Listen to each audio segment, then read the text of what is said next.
of gold? Probably. These stores really go all out at Christmas time. That display must have cost a fortune. Wait till you see Gumps. Who puts Macy's to shame?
The champion of the poor, the hungry, the forgotten faces.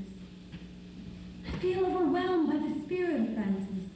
He too felt moved by compassion when he saw the poor, the hungry, the homeless. And so it is that I begin my journey.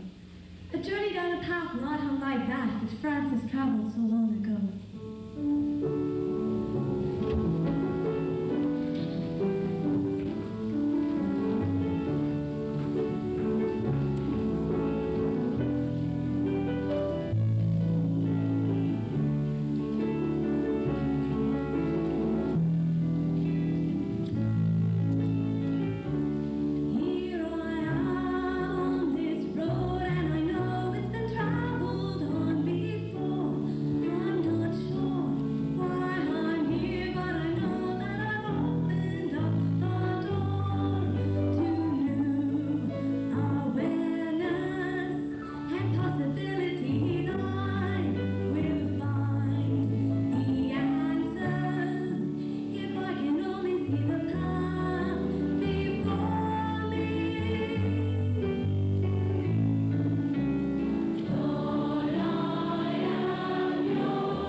was always asking, Lord, what do you want me to do? And he got his answer, eventually. As he was sitting in a quiet little chapel in a place called San Damiano, he heard a crucifix speak to him. Jesus said to him, Francis, repair my house. You can see it's all in ruins. I cannot claim to have experienced such a dramatic vision, but his call to me is much the same as it was to Francis so long ago. Repair my house. These people are God's people. These streets are God's streets. And this planet is God's house. But yet, the question still remains. Lord, what would you have me do?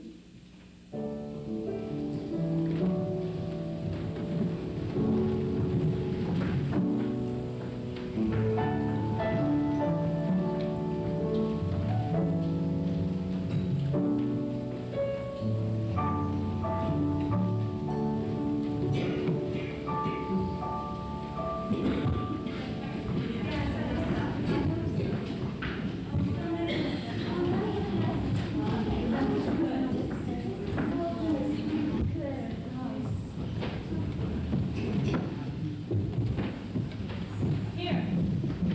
For me. But why? We want to help. We want you all to know it's there. God bless you. God bless you. Here, take these shoes. They're too shiny. I hate patent leather. But at least they're shoes. Beggars can't Don't say that. That's a myth, you hear me? It's just a myth. So much has been taken from me. All I have left is my pride, my dignity, my individuality, and I'm not gonna let anyone take that from me. I won't let you. Please. I guess we still have a lot to learn from the street people. We're trying to learn and understand. Please be patient with us. Will you take my shoes? God bless you. God bless you. Isn't that funny? He's the second one to say God bless you. We should be saying that to them. We have been blessed by God. It's them that need the blessing. I'm not so sure. Are we blessed or cursed? Who has a better understanding of the real gut-level meaning of life, us or them? Is life cars and stereos and VCRs and going out on tapes? Or is life survival? Being thankful just to wake up another day? I'm not so sure anymore. But I am sure of one thing.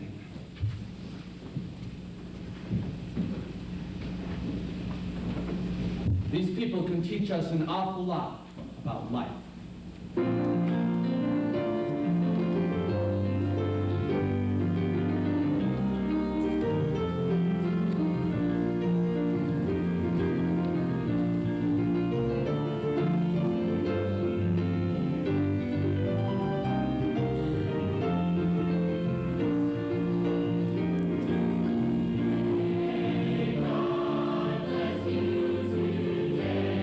May God bless you all.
taken for granted.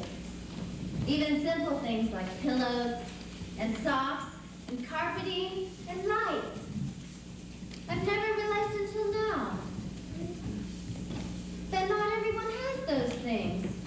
Yeah, whenever I'm in the city, I always see these street people, but I always try to avoid them. I don't know what it is, but they always seem to frighten me. Why is that? What scares me about these people? As I recall, things weren't so different in Francis's day. Back then, a lot of us had leprosy or some other disease, or were considered diseased even if we weren't. Today, it might be AIDS, or hepatitis, or some other disease. Or no disease at all, except hunger, and poverty, and despair. But we're still avoided by society. If we're ignored, maybe we'll go away. But Francis didn't ignore people like that. He approached a leper on the street. He embraced him. He kissed his hands. It doesn't take any special talent to love street people, or any other kind of person who's different from you or me. It just takes a willingness to do what is needed to span the distance. But who is willing to do that? Not many people, I tell you. I've been kicked by kids. I've been spat upon by businessmen. I've been turned away by ministers. I've been rejected by almost everyone. I've even seen my friends die. That's awful. Is it? I don't know. Sometimes I think they are the lucky ones. Many a day I lie here waiting for the master, hoping this life will end. This is no life. Sleeping under highway ramps, scouring garbage cans for my next meal, freezing in the winter, melting in the summer, shivering in the rain.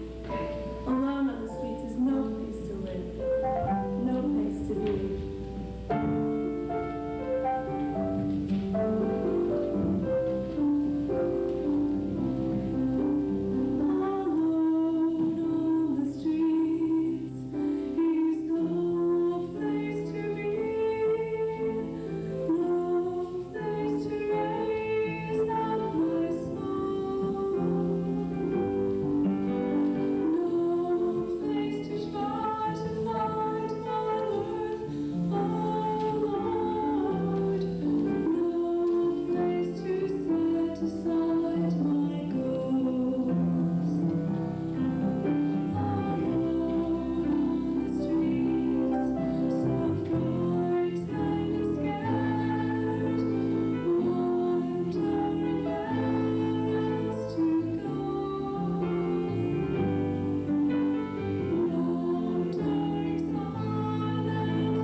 Jobs or welfare or food stamps without a place of residence.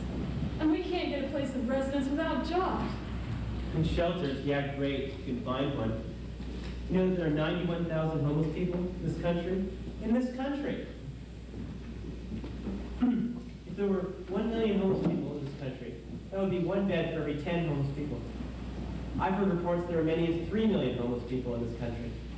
This is the richest and most powerful nation on earth. How can this be happening? Who knows that it's happening? And we keep closing more mental hospitals and sending more people out on the streets. Something's got to give. What can we do? We're already doing it. Just by listening and caring. If the government won't help, the people will have to. It's up to you.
Have any of you heard the story of Francis and the wolf at Gubbio?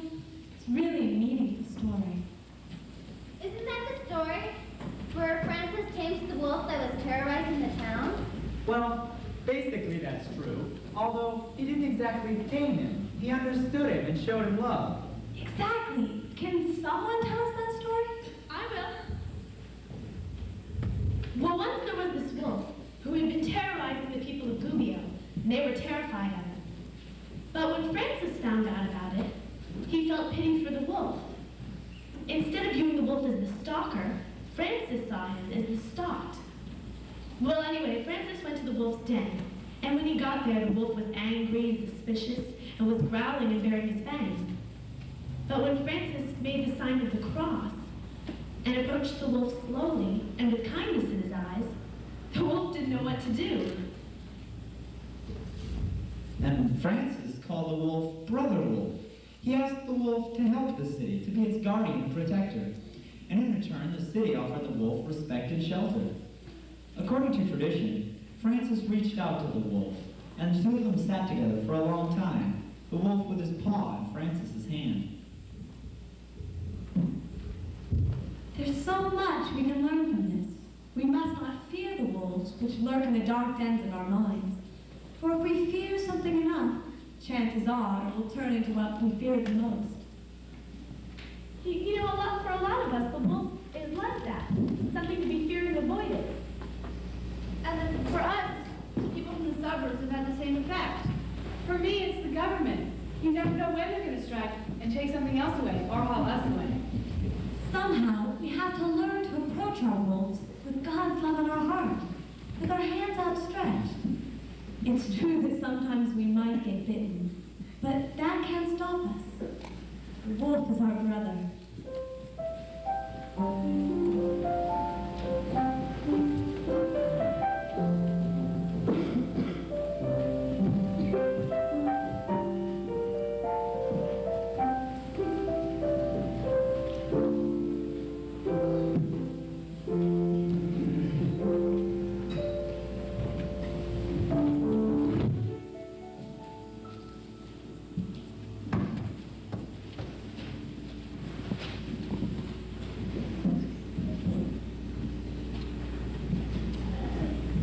Hey, look at this newspaper.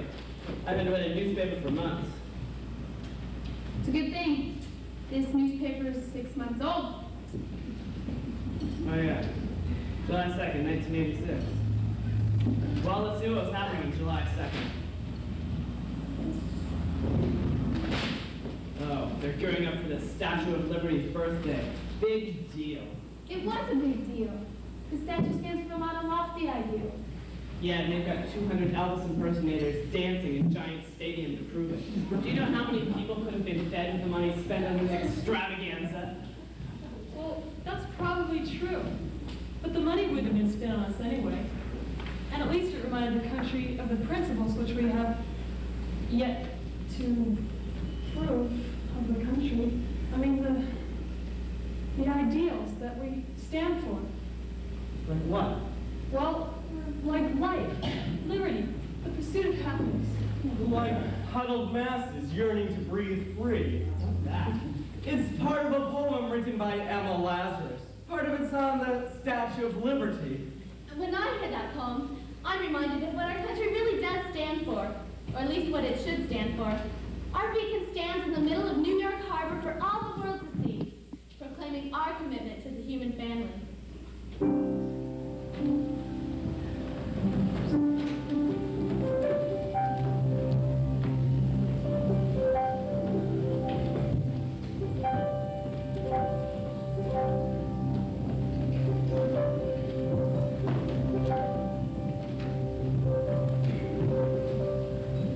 Not like the brazen giant of Greek fame, with conquering limbs astride from land to land. Here, at our sea-washed sunset gate shall stand a woman with a torch whose flame is the imprisoned lightning, and her name, Mother of Exiles.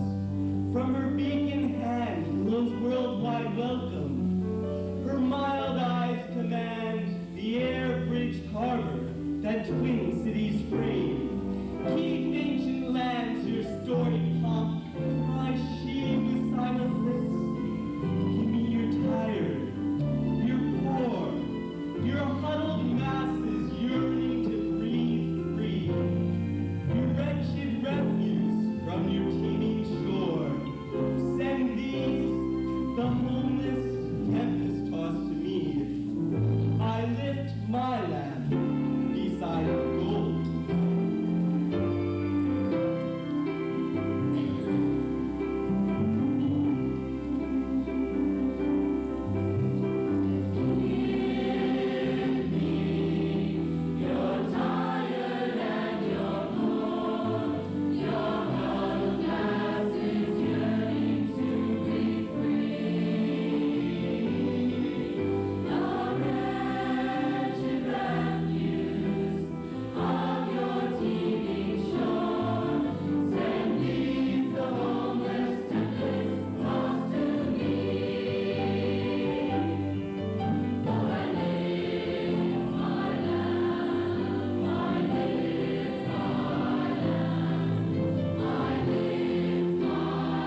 What else is in the paper? The classifieds.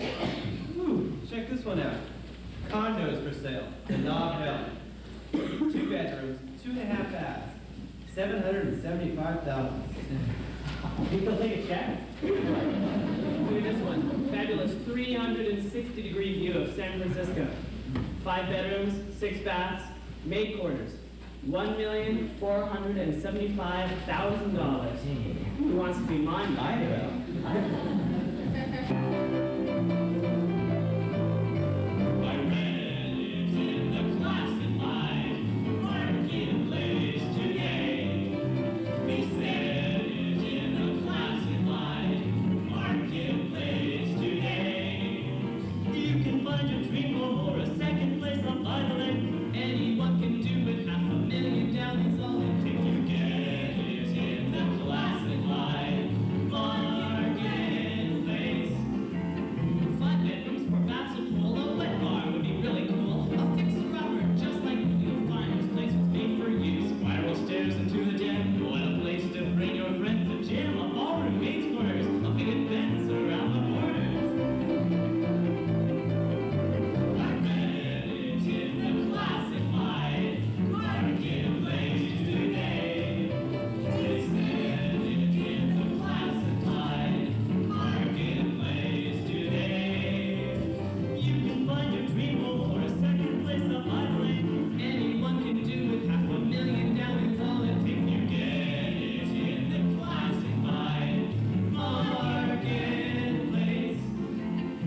Creative financing and flexible terms. We've got a liquid rate that really is firm. Buy now while the market's up and interest is down. Or maybe that's supposed to be the other way around.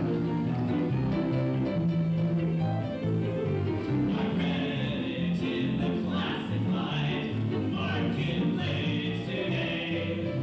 They said it in the classified marketplace today. You can find your dream home or a second place or by the lake. Anyone can do it, $500,000 down is all it takes. You get it in the classified marketplace. Women, here's a kind of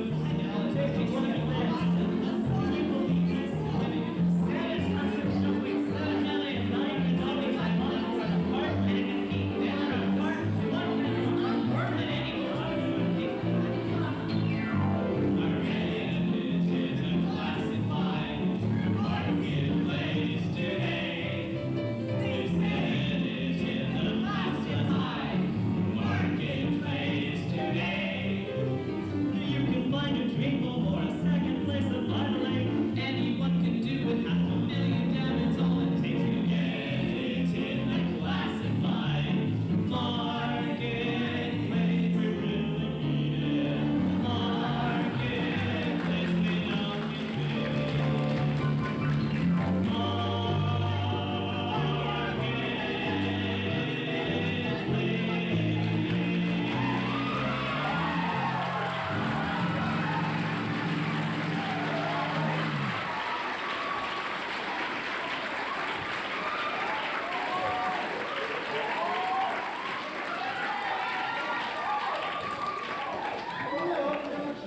bunch of degenerates.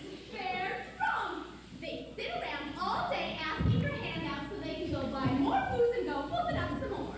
And you know who pays for it, don't you? We do, the taxpayers. That's who. I'm sick of it. They're just a bunch of immoral hooligans who want to mooch off the rest of us who have to work for our money. Riff-raff, that's what they are. They make me sick. Riff-raff, that's what they are.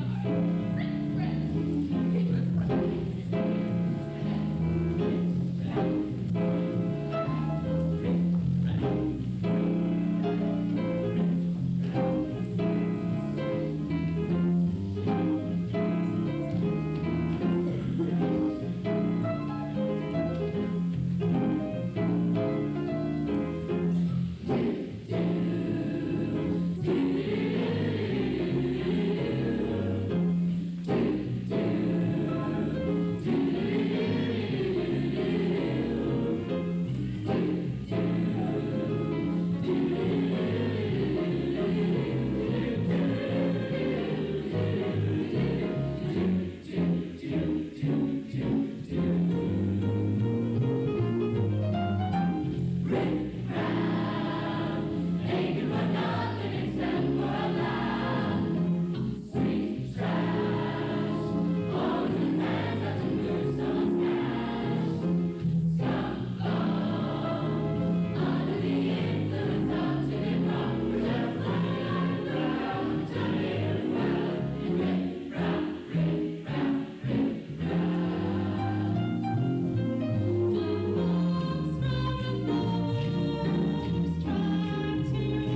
felt when he heard the crucifix speak to him at San Damiano.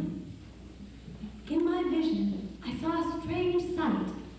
I stumbled upon something most strange, like nothing my life, my street sense, or my sly tongue had ever prepared me for. Let me tell you about it. Just before the dawn one Friday morning, I noticed a young man, handsome and strong, walking the alleys of the city. He was carrying an old sack filled with clothes both bright and new, and he was calling in a clear voice. Rags! Oh, the air was foul, and the first light filthy to be crossed by such sweet music. Rags! New rags for old. I'll take your tired rags. Now this is a wonder, I thought to myself, for the man stood 6 feet tall, and his arms were like tree limbs, strong and muscular, and his eyes flashed intelligence.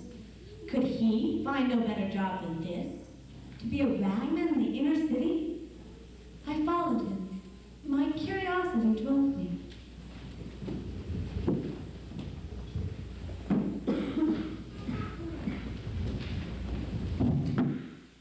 Soon the ragman saw a woman sitting near a wooden crate. She was sobbing into her handkerchief, sighing and shedding 1,000 tears. Her shoulders shook. Her heart was breaking. Quietly, the man walked over to her, stepping around tin cans, dead toys, old newspapers. Give me your rag. I'll give you another. He slipped the handkerchief from her eyes, and as she looked up, he laid a linen cloth so clean and new that it shined. She blinked from the gift to the giver. Then, as he began to walk away again, the ragman did a strange thing. He put her stained handkerchief to his own face, and then he began to weep, to sob as grievously as she had done. Yet she was left behind, without a tear. Now this is a wonder, I breathed to myself.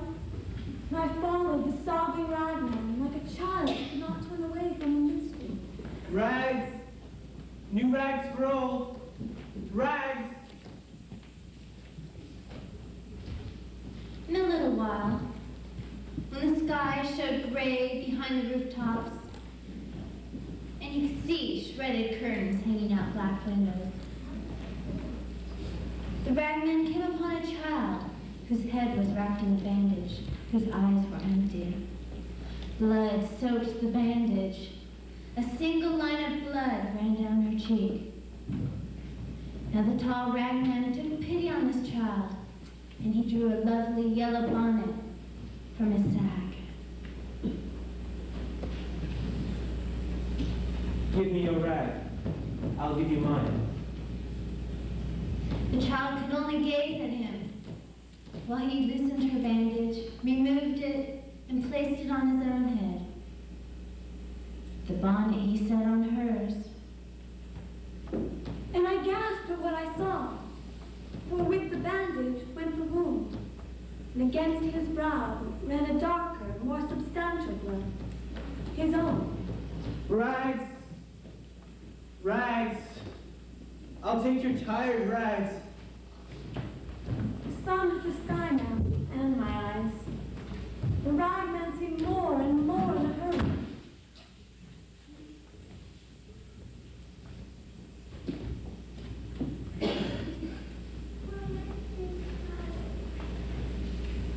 Are you going to work? Do you have a job? Are you crazy? So? Give me your jacket. I'll give you mine.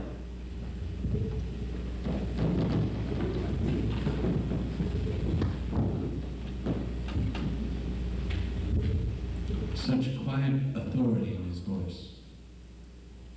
The one man took off his jacket. So did the ragman. And we trembled at what we saw.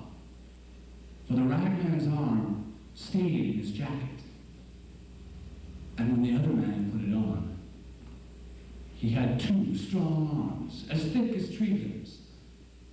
But the ragman had only one.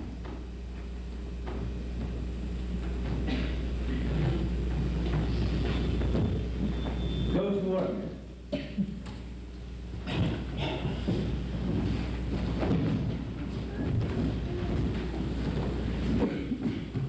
Then the ragman came across a drunk, lying unconscious beneath an old army blanket. It was an old man, tired, sick, and wizened. The ragman took that blanket, and he wrapped it around himself. But for the drunk, he left a suit of new clothes. And now Danella had to run to keep up with the ragman. Although he was weeping uncontrollably, bleeding freely from his forehead, stumbling from drunkenness, falling again and again, pulling his sack behind him with one arm, exhausted and sick.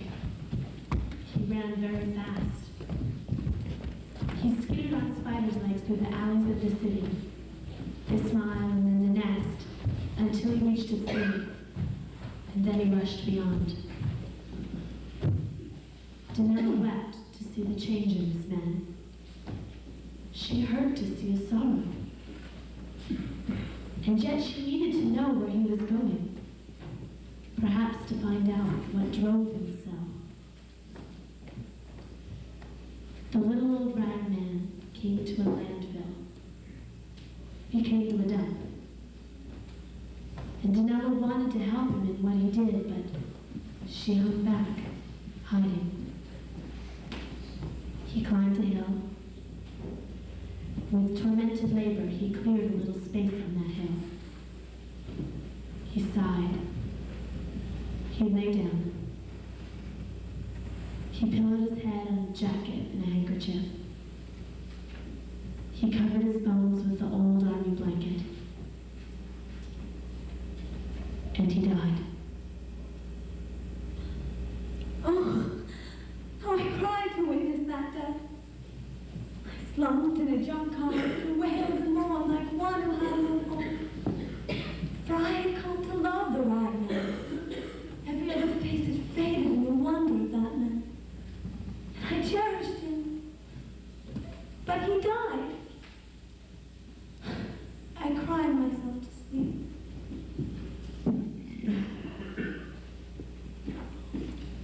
I didn't know. How could I know that I slept in Friday night and Saturday and its night too? But then, on Sunday morning, I was awakened by a violence. Light, pure, hard, demanding light slammed against my sour face. And I blinked, and I looked, and there I saw the first and last wonder of all. There was the ragman, folding the blanket most carefully. A scar on his forehead, but alive, and besides that, healthy. There was no sign of sorrow, nor of age, and all the rags that he had gathered shined for cleanliness. Well then I lowered my head, and trembling for all that I had seen, I walked up to the ragman. I told him my name was shame, for I was a sorry figure next to him. And then, well, I took off my clothes in that place, and I walked up to him and said with a deep yearning in my voice, "Bless me."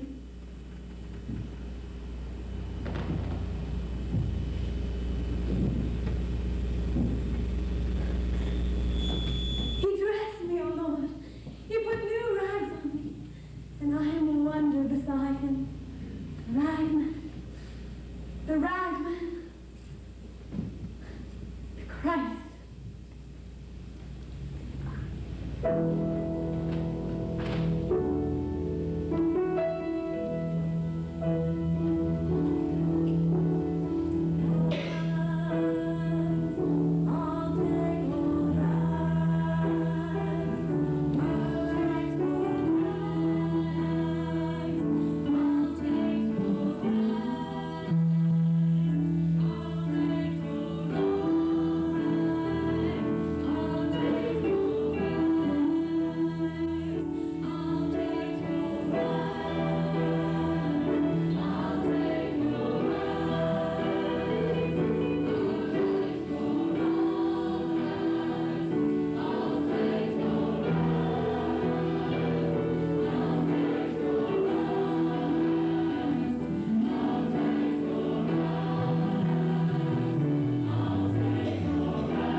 A dream?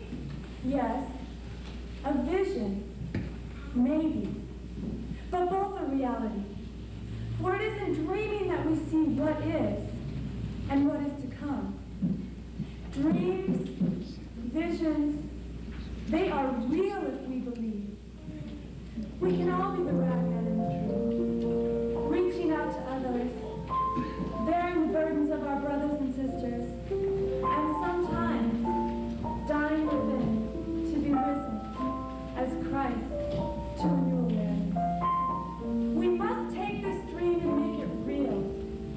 There is healing to be done.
from the crime, the stench, the concrete.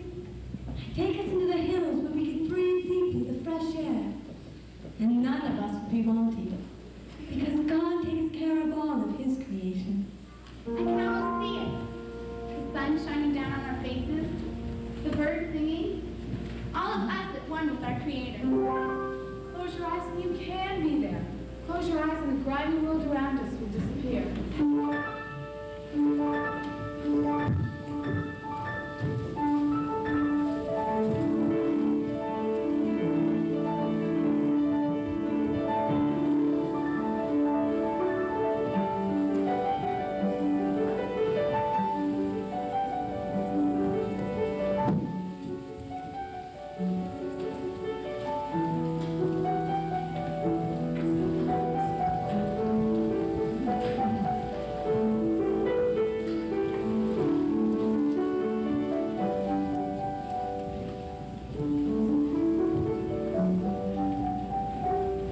And now we're all learning the ways of Francis. We know the heart of love, the soul of peace, the mind of compassion. Blessings to all of you.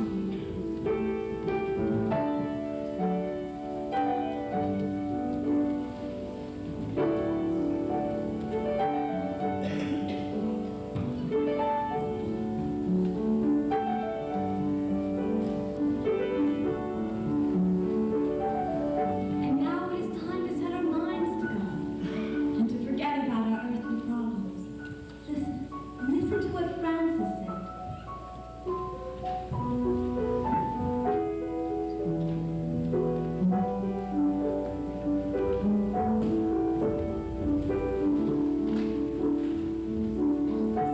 Most High, all-powerful, all-good Lord, all praise is yours, all blessing, all honor, and all glory. To you alone, Most High, do they belong. No mortal lips are worthy to pronounce your name.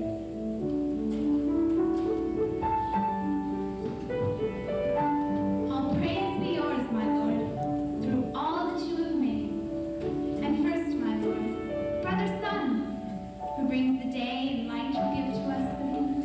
How beautiful is he, how radiant in all his splendor. Of you, Most High, he bears the likeness.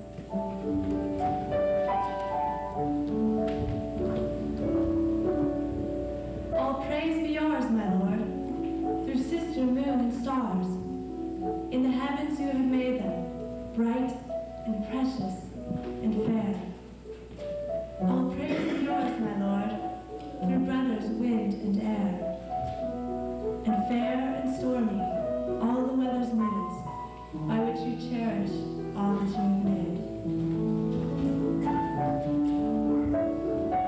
All praise be yours, my Lord, through Sister Water, so useful, lowly, precious and pure.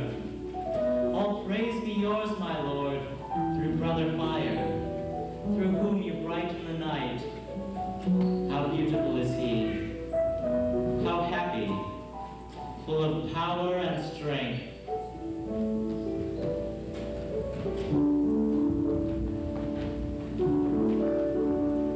All praise be yours, my Lord, through Sister Earth, our Mother, who feeds us in her sovereignty and produces various fruits with colored flowers and herbs. All praise be yours, my Lord, through those who grant pardon for love of you, through those who endure sickness and trial. Happy are those who endure in peace. By you, Most High, they will be crowned.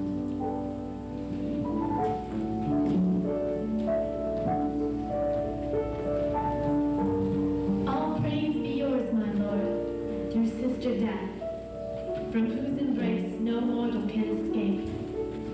Woe to those who die in mortal sin. Happy those she finds doing your will. The second death can do no harm to them.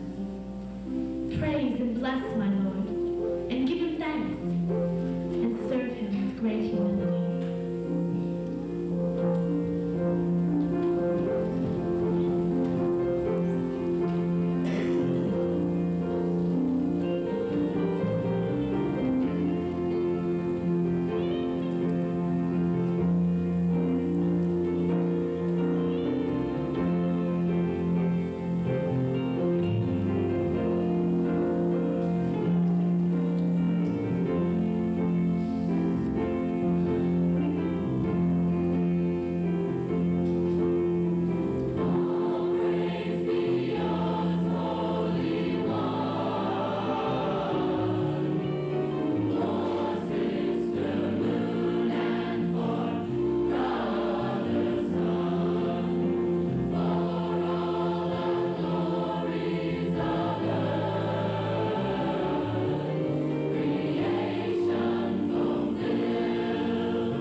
people need people like me.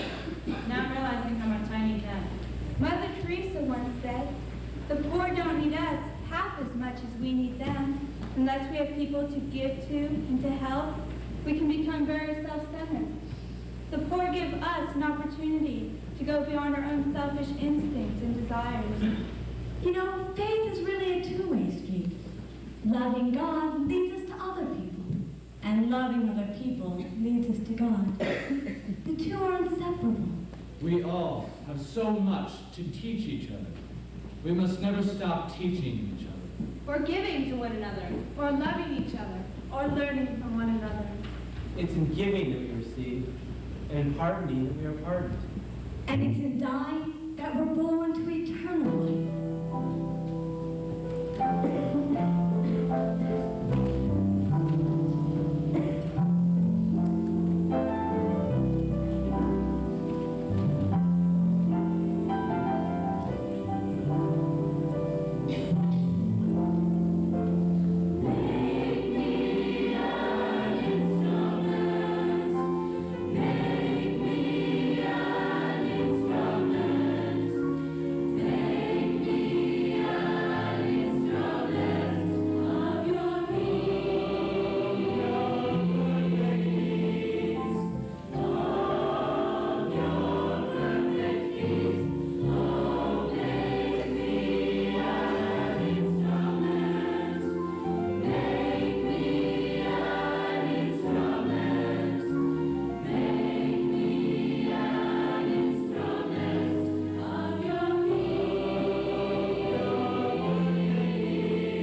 joy it was to be here at Dad's church, Mom's church.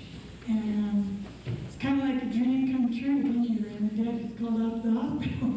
But that's life. That's the way it goes being a minister. So you got it on videotape, you'll see that. But it's been so neat to hear when I call and talk to Mom and Dad what a wonderful congregation this is and how supportive you are of you. And how much I appreciate that.